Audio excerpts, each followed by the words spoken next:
मध्य प्रदेश में कानून व्यवस्था के आंकड़ों पर अब सियासी रंग छिड़ता भी नजर आ रहा है। सरकार का ये दावा है कि इस साल जनवरी से लेकर जुलाई के बीच यानी इन 7 महीनों के दौरान पिछले साल की तुलना में अपराध में काफी कमी आई है। साल 2023 की इसी अवधि में जहां डकैती के 64 वारदातें हुई थी, तो वहीं इस साल सिर्फ 31 घटनाएं हुई हैं।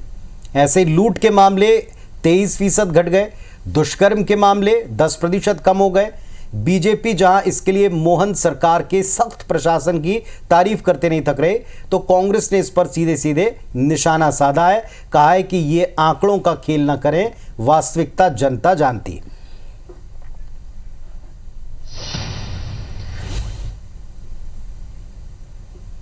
भारतीय जनता पार्टी की सरकार, हमारे मुख्यमंत्री संवेदनशील और त्वरित कार्रवाई वाले मुख्यमंत्री डॉक्टर मोहन यादव के नेतृत्व में गुड गवर्नेंस के साथ जो काम हमारी सरकार कर रही है, तो ये जो आपने कहा है कि क्राइम के डाटाज में भी आज और रिकॉर्ड कमी आई है, क्योंकि त्वरित कार्रवाई हो रही है, गुंडे और अपराधी बचेंगे नहीं।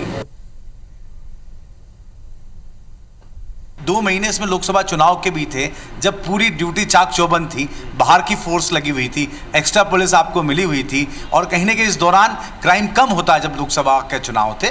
तो इनके कारण आज अगर 3% की कमी को तो ऐसा मान रहे हैं ना जाने कितना कम हो गया। अरे गृह मंत्री जी, जघन्य अपराध बढ़ रहे हैं, महिलाएं सुरक्षित नहीं है, देश में 30 नंबर पर हैं। तो मध्य प्रदेश में अब इन आंकड़ों पर सियासत में जा रही है पुनीत जी, लेकिन सबसे बड़ी बात यह कि चाहे वो मध्य प्रदेश की बात हो, छत्तीसगढ़ की या पूरे देश की अगर हम बात करें, तो सभी राजनीतिक पार्टियां सिर्फ इन आंकड़ों पर ही सियासत करती रहती है और सिर्फ इस बात पर ही खुश होती है कि पिछली बार की तुलना में इस बार कम है, जबकि उनका उद्देश्य यह होना चाहिए कि उनके अपने सरकार में, उनके अपने कार्यकाल में अपराध का आंकड़ा बिल्कुल 0 तक पहुंच जाए। ये कोशिश जरूर उनको करनी चाहिए। सही कह रहे हैं आप, और इसीलिए इस तरह के आंकड़ों पर जनता का कितना बिलीफ है, क्योंकि बड़े आंकड़े आने पर जहां मन में डर लगता है, कम आंकड़ों पर लोगों को सहसा यकीन नहीं होता।